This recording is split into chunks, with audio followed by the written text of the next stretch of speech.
My name is Rachel Lippman, and I wrote a book called Changing Dreams. It is a collection of true stories about the struggles and idealism, including inept demonstrations in the streets of DC, a rude awakening at Bangkok's red light district, the soap opera drama of research on the Great Barrier Reef, and working with every kind of animal, even a mean tree kangaroo. More importantly, it is a permission slip for personal evolution.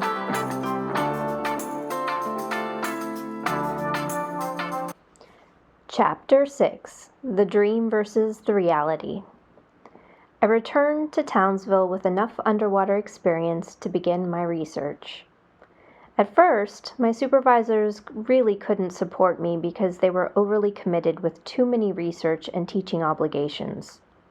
I was eventually offered an advisor at the Australian Institute of Marine Science, who, I had a feeling, was pressured into taking me on.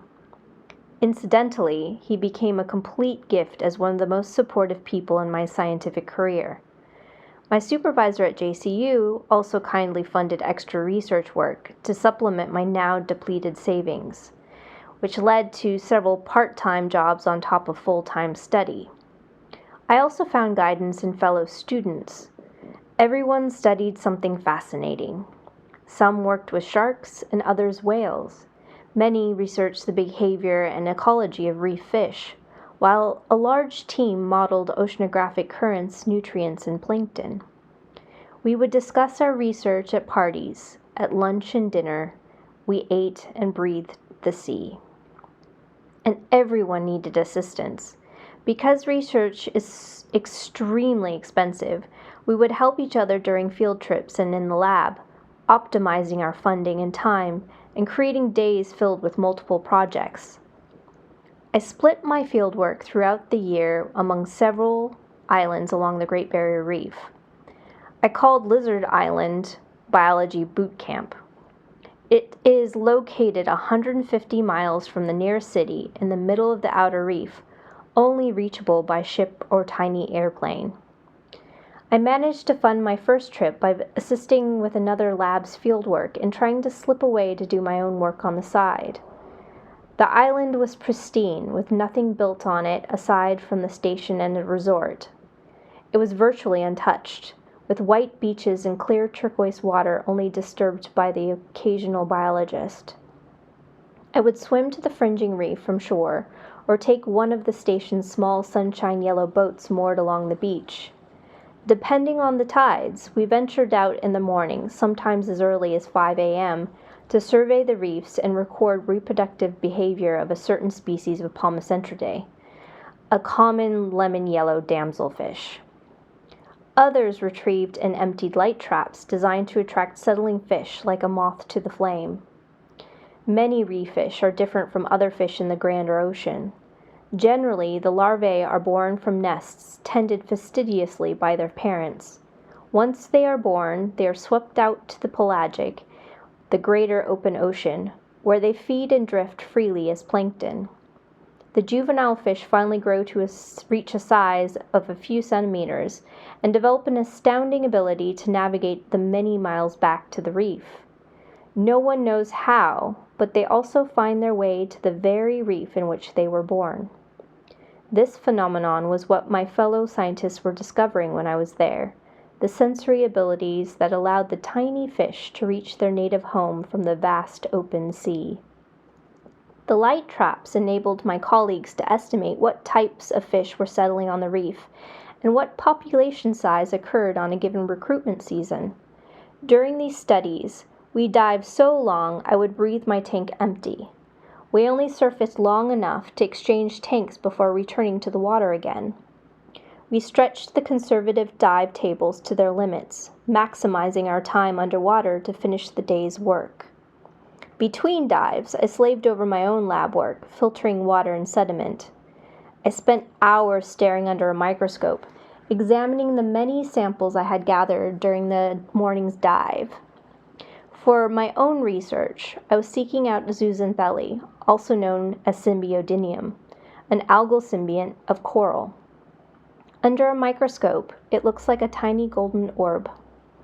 Current literature suggested that it lived in the environment surrounding the coral as a free-living plankton, but no one had collected data to demonstrate this. I would eventually support the hypothesis through my painstaking filtering of sediment and water samples for microscopic and molecular analysis.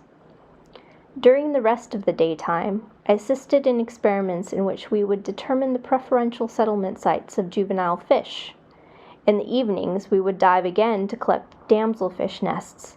They would hatch at night in outdoor lab tanks, and we recorded and characterized the qualities of the larvae. I started my day before the sun rose, only to end it well after it set. I was so exhausted and hungry that I hobbled my way to our communal residence, only to find that there was no food left. The barge hadn't been back to replenish our supplies, and my cohabitants had already picked off what was left. I was so hungry I tried to eat staples that had not disappeared yet, like Weet-Bix cereal slathered with peanut butter. Let me just say, this was like eating cardboard smothered in glue. There was not enough drinkable water in the place to wash it down.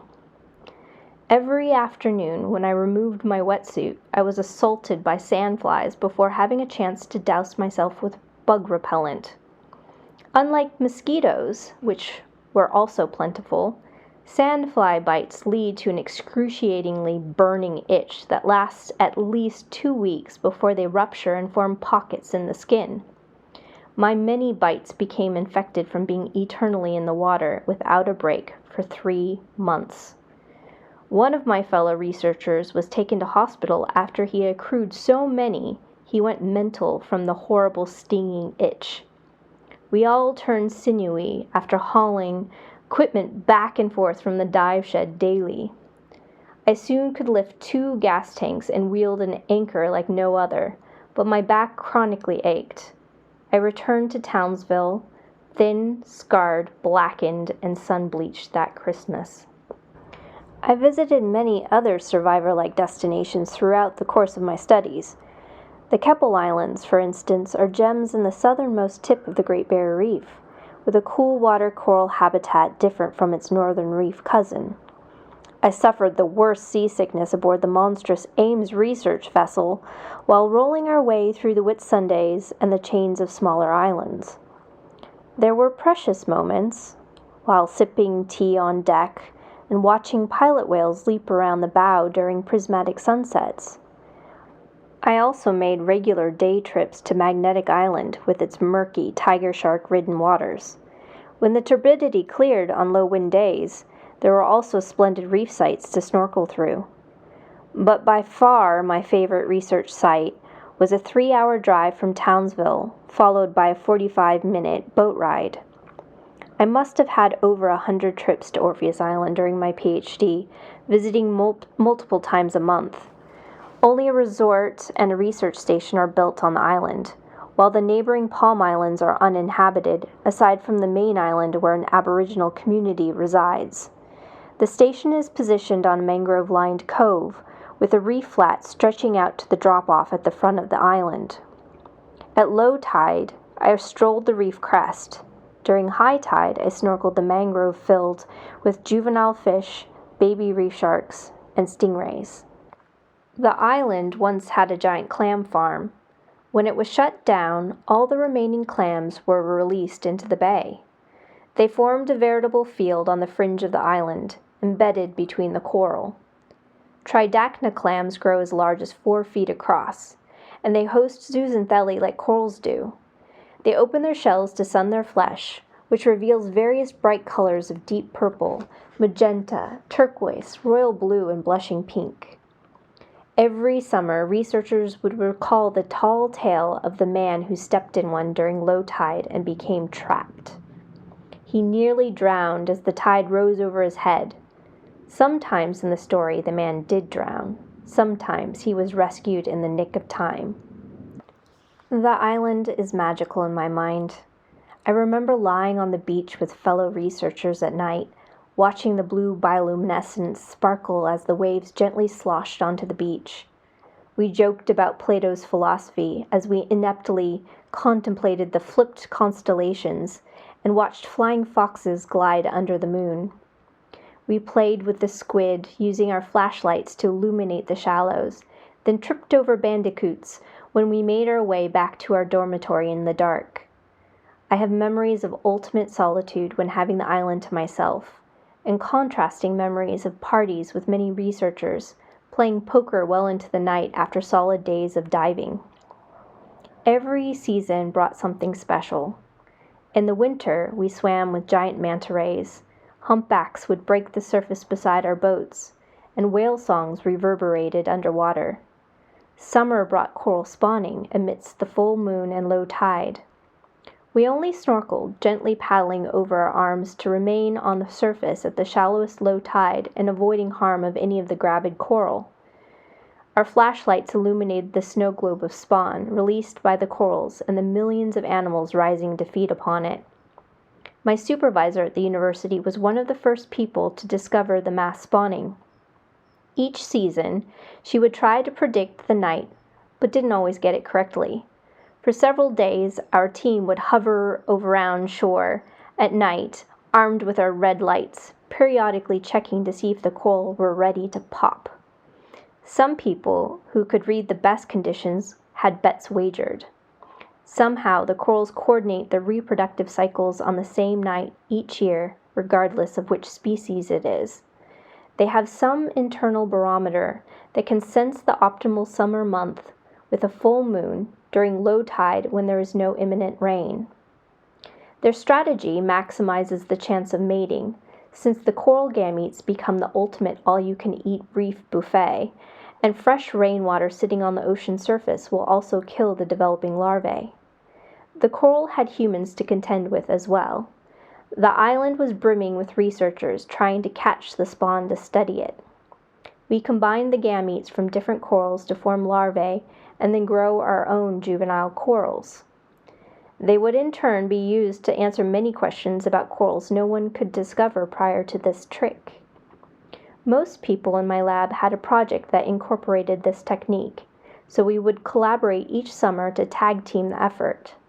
For my big research project, I spent one summer breeding and raising the group's baby corals, which is not a simple feat. But first, this ordeal required my research team to assemble the massive tanks needed to rear the larvae. Everything had to be sterilized to prevent them from catching an infection, and ceramic tiles were placed in the bottom of the vats for the coral to settle upon. But they wouldn't settle unless they had a chemical cue, so we ground up coralline algae onto the tiles to create an artificial signal for them to make their home. Once they attached themselves to the tiles, we transferred them to smaller tanks equipped with UV lights and adjustable flow where we could introduce their algal symbionts. Because the larvae that year kept swimming and would not settle on schedule, I was left to finish the operation on my own. I spent hours airbrushing the tissue from live coral to remove the symbionts. This was a horrible process. The coral tissue stung from nematocysts, much like their jellyfish cousins. In addition, it smelled fishy and rotten and left a sticky mucus-like substance on my hands and clothes, attracting biting horseflies. I did this day in and day out until the little coral spats ate their zooxanthellae like good little children.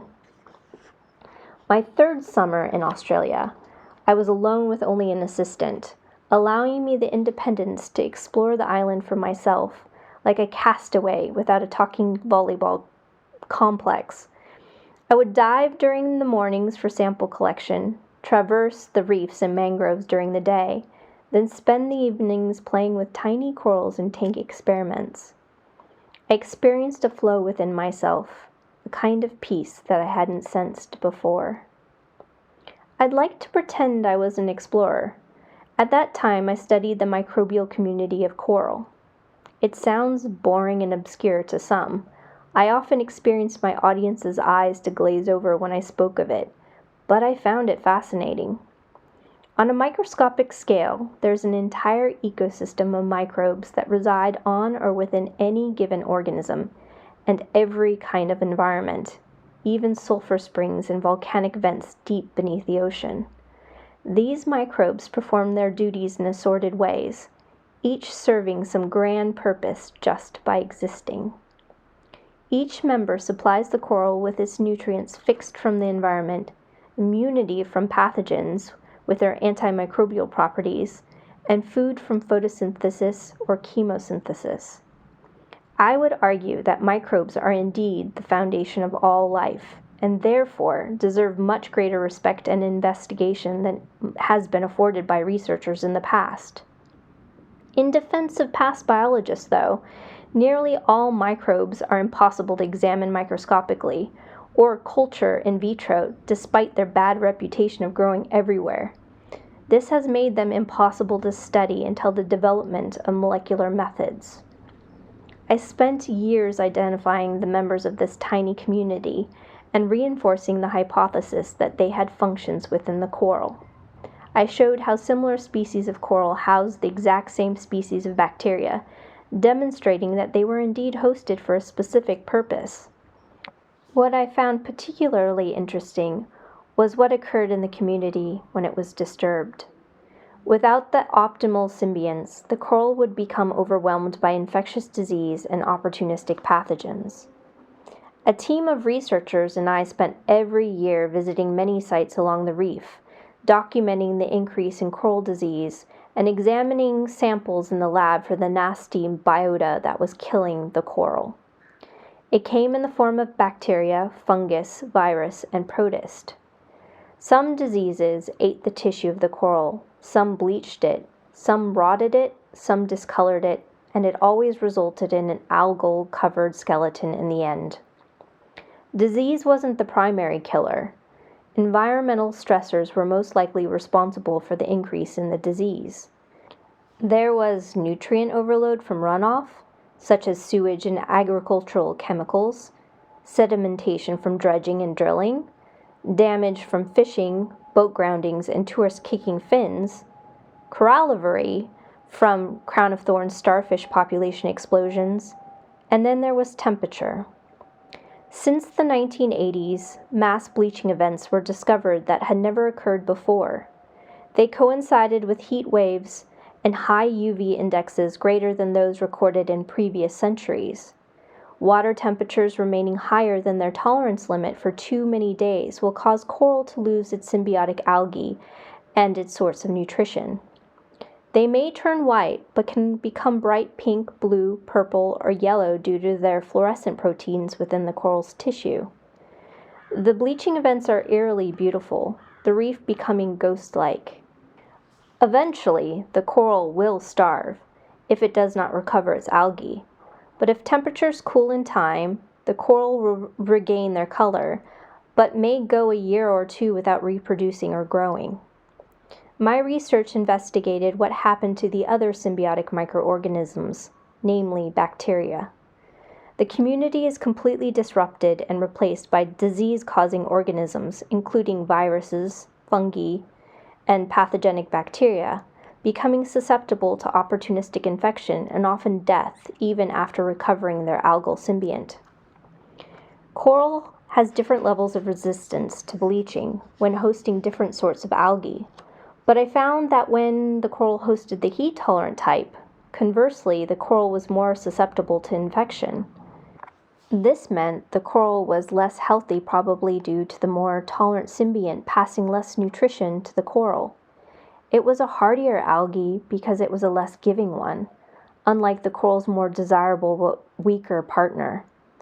Many scientists believed the heat-tolerant zooxanthellae would save the reefs from climate change, but perhaps not if the partnership wasn't purely mutualistic. After publishing a few studies, I began to believe perhaps I had a shot as a biologist after all.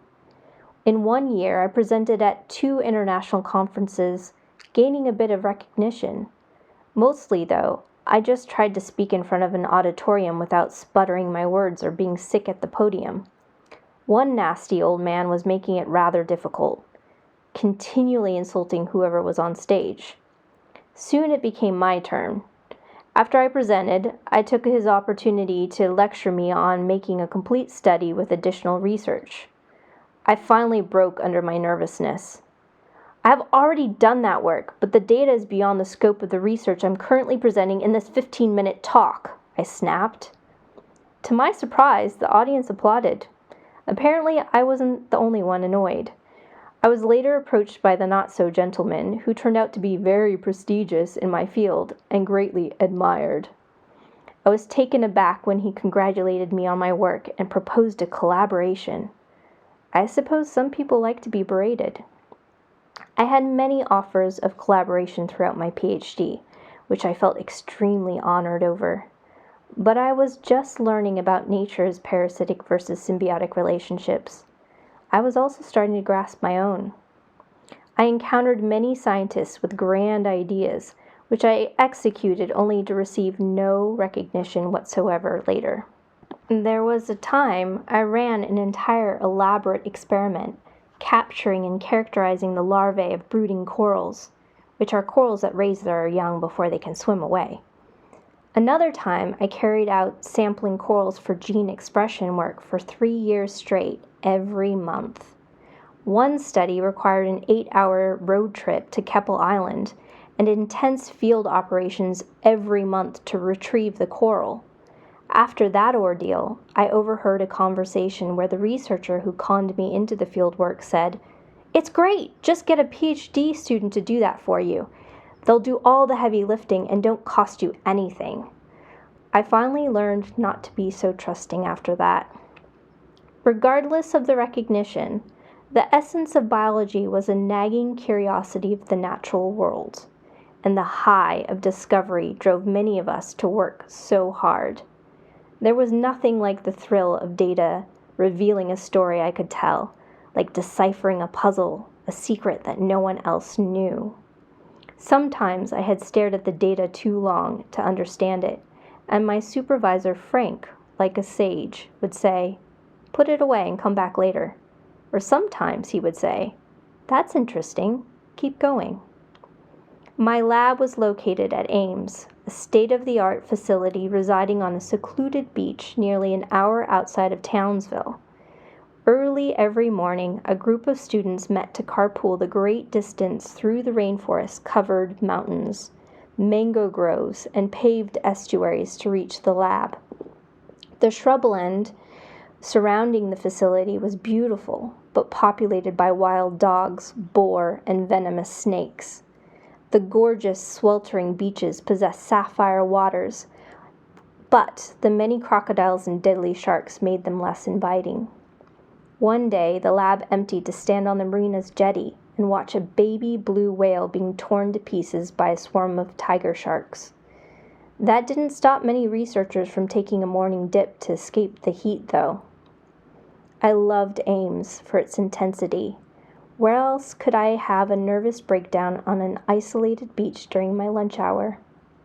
5 years I spent playing with all the sophisticated scientific toys, agonizing over valuable research with brilliant minds. The Research Institute gave me the sense of purpose and belonging I had been searching for. I knew where I was supposed to be.